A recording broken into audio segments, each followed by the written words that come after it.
तुम्हारे जन्मों जन्मों के जो कर्म इकट्ठे संचित कर्म है उनको खत्म करने का एक उपाय है और वो नाम की कमाई है, रात और दिन है, हर सांस में, हर वक्त है। हजूर महाराज जी तो एक जगह फरमाते हैं कि 99.9% 9 ये भजन उस संचित कर्मों को खत्म करने के लिए है। सोचें विचारें वो सत्संगी बहन भाई जो भजन नहीं करते हैं, भजन को वक्त नहीं देते हैं, आंखों द्वारा, कानों द्वारा, जुबान द्वारा, हर चीज इंद्री के द्वारा कर्म हर वक्त इकट्ठे हो रहे हैं। क्या पहले कर्जा अदा नहीं हो रहा है, नया कर्जा सिर पर चढ़ रहा है, भजन की बेपरवाही है, संचित कर्म कैसे खत्म होंगे। हजूर महाराज जी फरमाने लगे हैं कि नाम कड़वी दवाई आपको लगता है, लेकिन मेरी आपको ये राय है कि इस कड़वी दवाई को खा लीजिए, क्योंकि आगे चल करके ये और आपके लिए कड़वी हो जाएगी। अंत वेले ये बहुत पछताता है, बहुत दुखी होता है, क्योंकि जो इस शरीर के अंदर बैठ करके भजन किया जाता है उसका फल महात्म बहुत बड़ा है, क्योंकि ये मजबूरियों का देश है, इसके अंदर बंधन बहुत है। इसलिए कहते हैं मन से संघर्ष लेकर के गुरु सत्संग के अंदर सब चीज खोल करके समझाता है।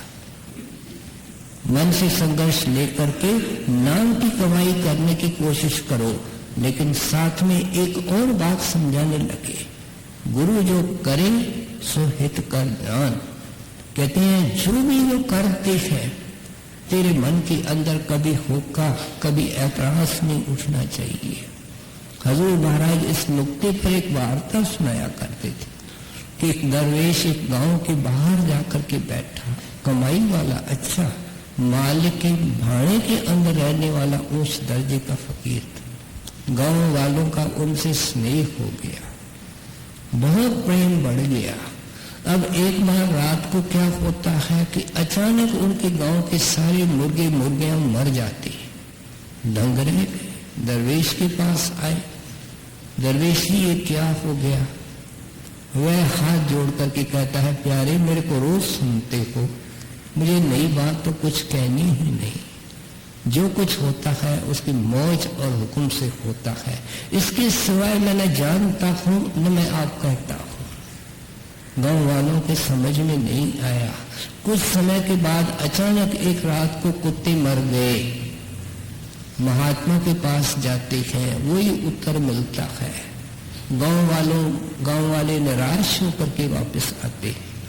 उन दिनों में हमने सुना है कि दिया सिलाई माचिस वगैरह नहीं थे, आग को राख के नीचे कोयलों को दबा करके रखते थे, सुबह को वापस उससे आग को शुरू करते थे। एक रात को अचानक सबके घर के अंदर आग बुझ गई और उसी रात को लुटेरों की एक टोली वहां से निकली। उस टोली का एक आदमी बोलता है अपने नेता को, जो लीडर था, कि इधर भी एक गांव है और लूट मार करें।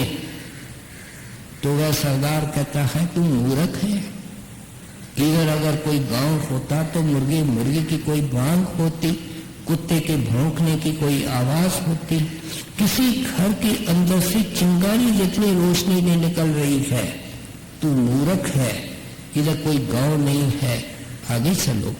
वो पंडारी क्या करते थे? औरतों को अपमानित करते थे, पैसे वगैरह जायदाद ले जाते थे, जो टक्कर लेता उसको खत्म कर देते थे।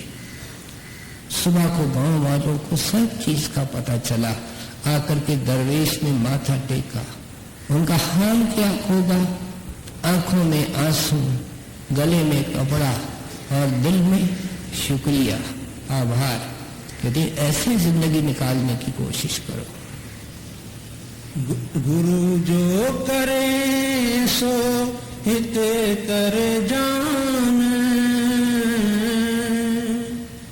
गुरु जो कहे सो चित धर मान, शुक्र की करना समझ विचार, सुख दुख दो देंगे हिकमत धार। वाणी का एक एक वचन मीनिंगफुल होता है।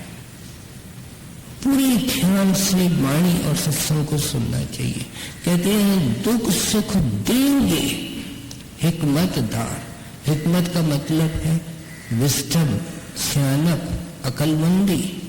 कहते हैं वो देने वाले दुख और सुख है सत्संगी तेरी जिंदगी के अंदर। सत्संगी की बात हो रही है। ये गुरु खुद है, वही संचालक है, वही एडमिनिस्ट्रेटर है। जब इसको नाम मिलता है कर्मों की फाइल काल के दफ्तर से निकल करके गुरु के दफ्तर में आ जाती है। और कैसे उसका लेखा खत्म होगा, उसका भुगतान होगा, इसका निर्णय गुरु करता है। इसलिए कहते हैं काल की तरफ नहीं भोगने लगा है। जो कुछ आता है वो गुरु की तरफ से आता है।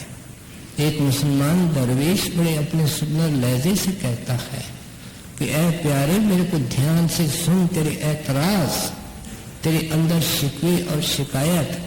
तू कहता है मैं संतों का जीव हूँ, तेरे चेहरे पर चिंता है, तेरे जुबान पर शिकायत है, ये कहाँ तक शोभा देता है। प्रीतम की तरफ से जो आता है वो मीठा है। तो ये और बात है कि तेरी जुबान कड़वी है। हम जानते हैं बुखार के अंदर जुबान कड़वी हो जाती है, हमको हर चीज कड़वी लगती है। वो चीजें कड़वी नहीं होती है। जैसे जैसे बुखार का असर उतरता है चीजों का असली स्वाद आने लगता है। सो इसलिए कहते हैं तेरे को कड़वा क्यों लगता है? क्योंकि तेरे को होने का बुखार है। तू अपने आप को परमात्मा और गुरु से अलग करके बैठा है। अगर तेरी मत गुरु के मत में मिल जावे, क्या मन के मत से निकल करके तू गुरु के मत में आ जाएगा तो तेरे को सब मीठा लगेगा। वो मानो दुख है, वो सुख है। सो इसलिए कहते हैं सुख दुख देंगे हिकमतदार।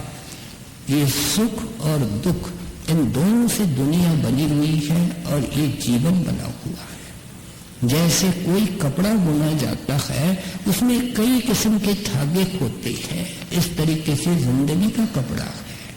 कहते हैं इसके अंदर कभी ज्यादा दुख होता है, कभी कम दुख होता है, कभी सुख की घड़ियां होती हैं, कभी दुख की घड़ियां होती हैं।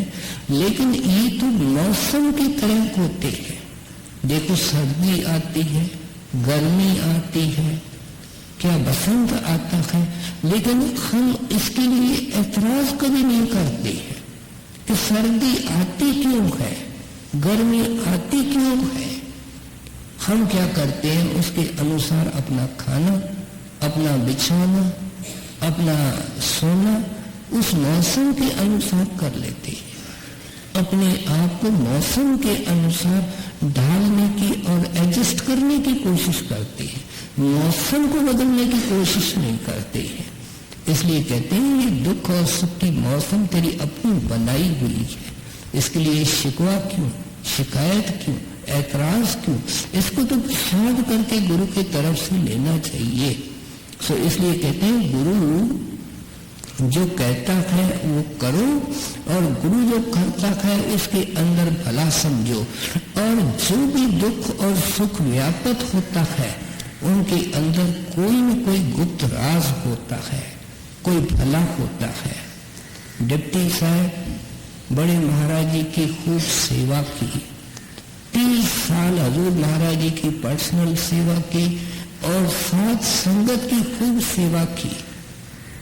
जब उसका आखिरी वक्त आया, कोई ऐसा भी वक्त था कि 6-6, 8-8 घंटे डिप्टी साहब भजन भी करते थे। लेकिन जब उसका आखिरी वक्त आया तब कई महीने बीमार रहे और ऐसी तकलीफ होती थी कि 2-2, 4-4 सराहने का सहारा लेकर के सारी रात बगैर नींद के सराहनों के सहारे बैठ करके निकालते थे। हजूर ने एक बार कह दिया, कोई पूछेगा उसके मन के अंदर अभाव आ जाएगा कि जिसने संगत की इतनी सेवा की, मेरी इतनी सेवा की, उसको अंत में इतनी तकलीफ है। तो महाराज ने जवाब दिया कि इसकी ये कोई प्रारब्ध की तकलीफ नहीं है। डिप्टी साहब जब भी हमारे पास अंदर में बैठते हैं और मांग करते हैं तो हमको यही कहते रहे हैं कि हमको रास्ते में नहीं कहीं बिठाना, हमको तो ऊपर ही ले जाना। इसलिए ये जो जल रहे हैं वो इनके संचित कर्म जल रहे हैं, ये सिर्फ प्रारब्ध नहीं है। हजूर महाराज से किसी विदेशी सत्संगी ने पूछ लिया कि कभी कभी महाराज जी सत्संगी के अंत समय हम उसकी तकलीफ देख करके सहन नहीं कर सकते हैं, तो देखो महाराज जी का उत्तर क्या है। कहते हैं हम मूर्ख लोग बाहर बैठे हैं, हम क्या जाने गुरु क्या कर रहा। वो जो तकलीफ आपको देखने में आती है मानो एक दिन की है, गुरु उसका एक जन्म उसमें खत्म कर रहा है, तो गुरु अयानक है कि सयानक है, तो अपनी अकलमंदी बीच में क्यों लड़ाता है। ये अकलमंदी का मार्ग नहीं है। साफ शुरू से आप आराम से कहते हैं ये तो रजा भाने और हरी इच्छा का मार्ग है। सो इसलिए कहते हैं दुख और सुख में घबराना नहीं है। जो दुख के अंदर घबराता है वो सुख के अंदर तो ऐसे ही फैल जाता है। इसलिए तो गुरु साहब ने वाणी के अंदर लिखा, जे राज करावे तो तेरी उपमा, ये भीख मंगेगा की घट जाई। ये बाबा जी हमारे चिट्ठियों के अंदर लिखते हैं, कहते हैं 7 विलायत की बादशाही मिल जाए ऐसा सत्संग खुश नहीं होना, 7 विलायत की बादशाही चली जाए तो दुखी नहीं होना। दोनों हालतों के अंदर भजन करना। संत मत कितने ऊंचे आदर्श रखता है, अगर आदर्श ऊंचे नहीं रखे हम ऊंचे बन कैसे सकते हैं। शुक्र की करना समझे विचार, सुख दुख देंगे हिकमत धार, ताड़ और मार करे सोई प्यार, भोग सब इंद्री रोग निहार। अब कारण का इशारा कर रहे हैं, कहते हैं तू बार बार गुरु के भाणे को छोड़ करके मन की मौज के अंदर क्यों बैठता है, क्योंकि तेरे अंदर भोगों की आशा छाई हुई है। और भोगों को आप यहाँ क्या कहते हैं, हर एक महात्मा को सुनते हैं वाणी के अंदर, सत्संग के अंदर। कि यहाँ भी स्वामी जी महाराज फरमा रहे हैं कि ये भोग सारे रोग हैं। आप देखो जिंदगी के अंदर ये रोग निकल आते हैं। जिसको मीठा खाने की ज्यादा आदत है उसको मीठे पेशाब हो जाते हैं, उसकी सारी जिंदगी तबाह हो जाती है। ये जो मीठे पेशाब या डायबिटीज है ये तो दीमक की तरह है। आम तरह हर एक डायबिटिक पेशेंट, हार्ट पेशेंट भी होता है। ये तो अंदर सारे सिस्टम को खा जाता है। उसके एक भोग ने उसकी ये जिंदगी कर दी। हाँ, हर सावधानी के बाहर रखने के बावजूद कोई बीमारी हो जाती है तो वो तो प्रारब्ध की बीमारी है। जब टेबल पे अच्छा अच्छा खाना आता है तो हम कहते हैं ये हमारे नसीब में लिखा हुआ है, लेकिन हमारे को मालिक ने हाथ दिया है, बुद्धि दी है। जिस वक्त हम समझे कि हमारे पेट के अंदर अब खाना जा चुका है तो जो जरूरत है उसे 2 लुक़मे कम खाना और हाथ को रोकना, इसका ऑप्शन इंसान को है। महाराज जी के प्रेरणा से हम सत्संग में आए हैं, लेकिन चल के तो अपने पांव से आए हैं। ऐसे कैसे कह सकते हैं कि हमारे को कोई कर्म करने की आजादी नहीं है। हम आखिर पुरुष हैं, पुरुषार्थ की हमको आजादी है। सेवा की अनाउंसमेंट होती है, कुछ घर को चले जाते हैं, कुछ सेवा करते हैं। कैसे कहा जाए कि सब कुछ निश्चित है। भजन में नींद को खोना पड़ता है, जागना पड़ता है, मन से लड़ना पड़ता है, ख्यालों को, सपनों को रोकना पड़ता है। ये पुरुषार्थ है। गुरु के हिस्से के अंदर तो दया ही दया है, लेकिन वो उम्मीद और आशा जिस चीज की करते हैं वो उस चीज को समझा रहे हैं। दूसरी शिक्षा क्या देते हैं कि कभी कभी गुरु के संपर्क में कुछ सीधे लोग आते हैं और गुरु उनको ताड़ता भी है। आम सत्संगी के लिए इसका अर्थ ये होता है कि उसकी इच्छा अनुसार काम नहीं होता है, ये मतलब आम सत्संगी के लिए है। लेकिन कुछ ऐसे लोग होते हैं जो गुरु के संपर्क में आते हैं, उनको ताड़ते भी हैं। जब डेरे के अंदर ये बड़ा सत्संग हाल बन रहा था तो उसमें कई बेसत्संगी कारीगर और मजदूर भी काम करते थे। अब वातावरण ही ऐसा है। एक दिन बड़े महाराज जी के रास्ते में एक मजदूर मिला। वो कहता है, महात्मा जी, जब आप इतने लोगों के इतने काम कर रहे हैं, मेरा एक काम कर दीजिए। महाराज जी कहने लगे, क्या है, बोलो। कहते हैं, महाराज जी, मैं यहाँ काम कर रहा हूँ, घर से चिट्ठी आई है कि मेरे भाई जबरदस्ती घर में घुस करके आए और मेरे पत्नी के सारे जेवर लेकर के चले गए।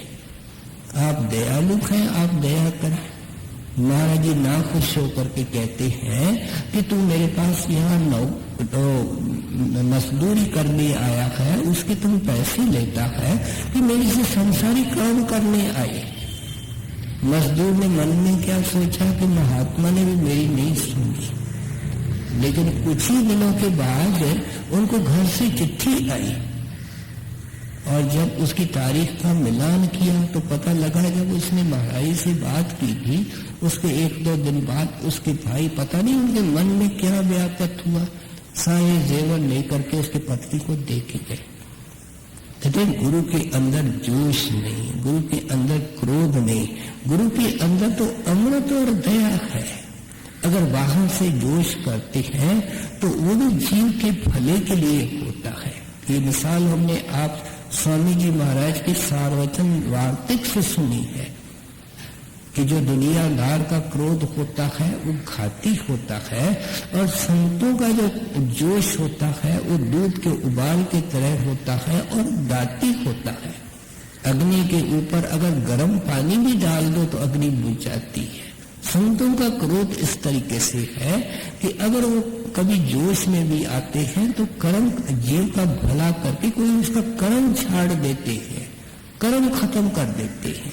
तो इसलिए कहते हैं जब बच्चा कोई गंदा काम करता है, साफ सुथरा उसको नहा धो करके अच्छे वस्त्र पहन करके माँ कहीं भेजती है, गंदा होके आता है तो उसको ताड़ती है, चपेट भी मारती है, लेकिन साफ सुथरा करके वही माता फिर गले नहीं लगाती है।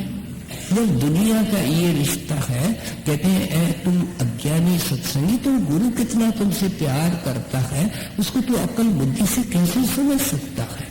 अगर हम अंदाज भी लगा सकते हैं तो सिर्फ इन महापुरुषों की वाणी और वचन सुनकर के ही लगा सकते हैं। ताड़ और मारे करे सोई प्यार,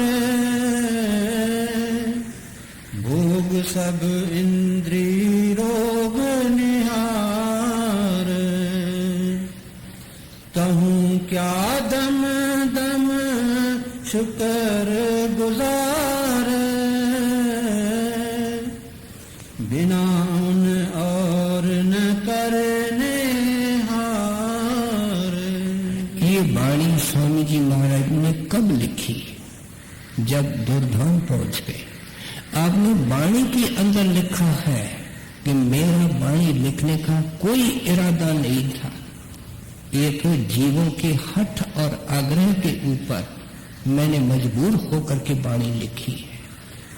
ये आपके वाणी के अंदर वो खुद लिख करके गए हैं।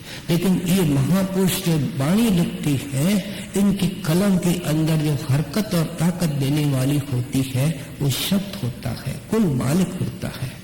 सो इसलिए कहते हैं कि उनके बगैर तो कुछ करने वाला नहीं है। लेकिन स्वामी जी महाराज इस सारी रचना को क्रॉस करके ऊपर जा करके सतलोक अनामी के पहाड़ी के ऊपर खड़े होकर के कहते हैं ये कुछ भी नहीं है, सब उस मालिक का खेल है।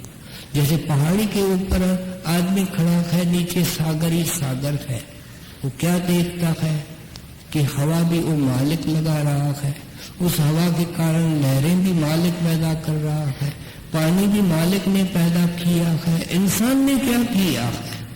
एक हालत उस महात्मा की है जो दुर्धाम पहुंच जाते हैं, उनकी नजर और होती है। उस हालत को बयान करते हुए गुरु साहब ने कहा, करन करावन आपे आप मानुष के कुछ नाई खाट। हम यहाँ बैठ करके ये नहीं कह सकते।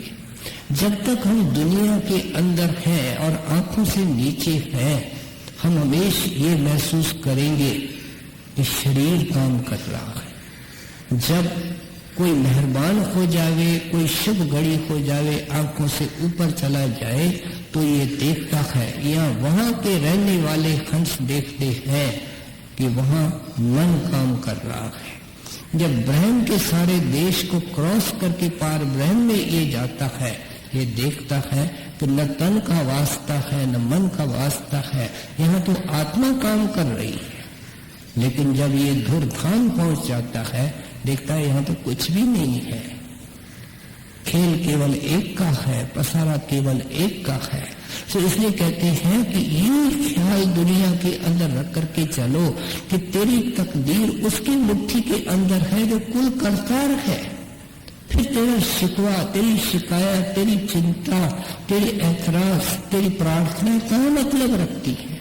जब हजूर महाराज सत्संग के अंदर फरमाया करते थे, दिल बोल दे सब कुछ जानदा तिस आगे की अरदास।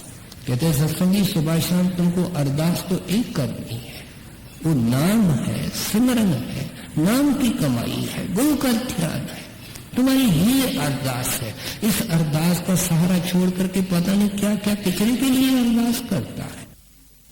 वो तेरे अंदर बैठा हुआ तेरी हर हालत को जानता है, बखूबी समझता है। छोटा बच्चा माँ को सलाह देने लगता है कि तुम ऐसे करने के लो, ये तो हुआ नानी के आगे नानकाने की बातें करना हुई।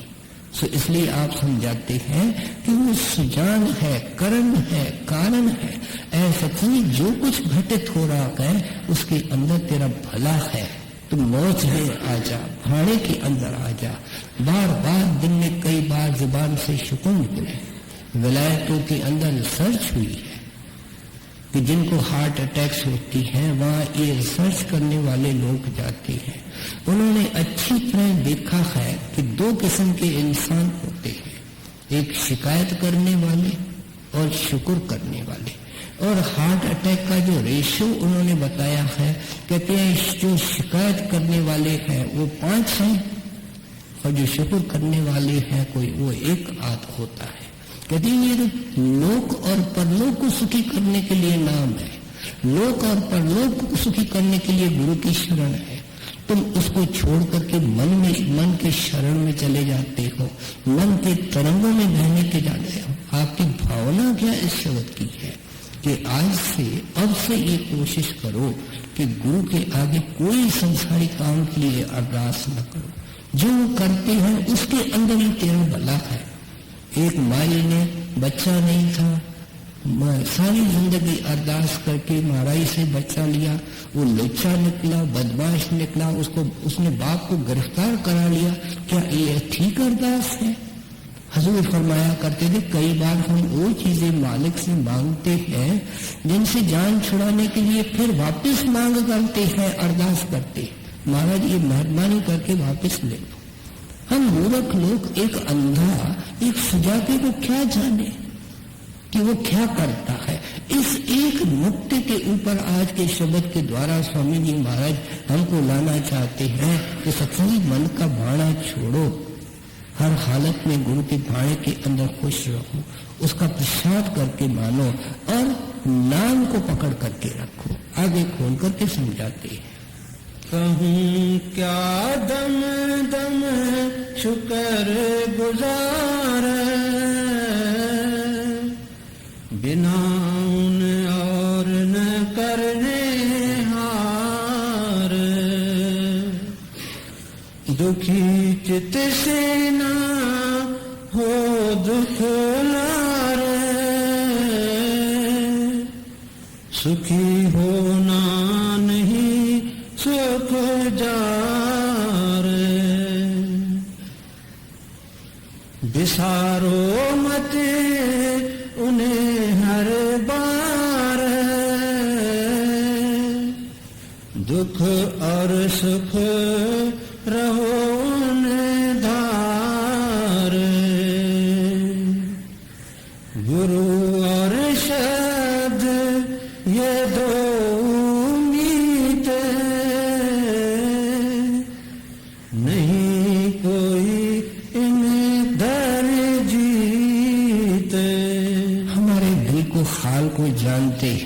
सत्संगी कहता है कि ये मेरा पक्का दोस्त है, ये मेरा जिगरी दोस्त और मित्र है। ये कहती है ये मेरी बहन से ज्यादा पक्की सहेली है। यहाँ स्वामी जी महाराज तो कोई और ही बात कर रहे हैं। कहते हैं गुरु और शब्द के अलावा भाई तू अंधे अज्ञान के अंदर फिर रहा है, न तो कोई मित्र है न कोई तेरा मददगार है। इसलिए जिंदगी के अंदर उसने तो तेरी बाह पकड़ी है, लेकिन तुम अंधेरे के कारण उसको देख नहीं पाते हो। सत्संग में आते हैं 4 घड़ियां, हमारा काम खत्म है, क्रोध खत्म है, धंधे खत्म है और दुनिया की दौड़ भाग खत्म है। एक नुक्ते पर हमारा ख्याल एकाग्र है। जो सत्संग में नहीं पहुंचते हैं, सत्संग वो कितनी खोटी तकदीर वाले हैं। जब ये संत महात्मा वाणी के द्वारा इतनी सुंदर शिक्षाएं दे रहे हैं, कहते हैं उस मित्र को पकड़ जो कभी भी वहां नहीं छोड़ता है।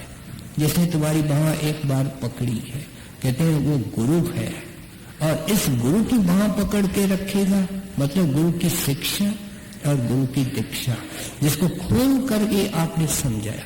कहते शिक्षा और दीक्षा के ऊपर चल भी तब सकेगा जब दुख और सुख से ऊपर उठेगा, जब मन में कोई होका पैदा नहीं होगा, जब मन के अंदर हमेशा भाड़ा छाया रहेगा, गुरु की मौज छाई रहेगी। हमेशा ऐसा आदमी थैंक्स करता है, शुक्र करता है, मुस्कुराता है, हर तकलीफ को झेलता है, लेकिन खुशी खुशी से झेलता है।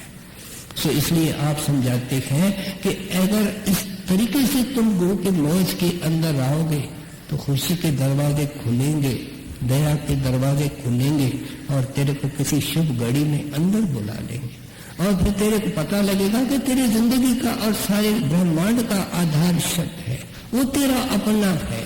तेरी सूरत को उस शब्द के साथ जोड़ देंगे और तेरे को जो नाम लेने का, संतों के शरण में जाने का मनोरथ है, ये मनोरथ तेरा पूरा हो जाएगा कि तेरे को ऊपर का रहने वाला और नागरिक कर देंगे। तू दुनिया में रहेगा, क्या दुनिया के लोगों से सेवा लेनी है, उनकी सेवा करनी है, लेकिन हम तो उनके गुलाम बने हुए हैं, हम तो उनके चरणों में बिके हुए हैं। ये कहते हैं ये गुलामी का फंदा उतार करके संतों की मौज में आओ, संतों के शरण में आओ। शब्द लंबा है, इसको यही समाप्त करते। गुरु और शब्द ये दो मीत, नहीं कोई और इन धरती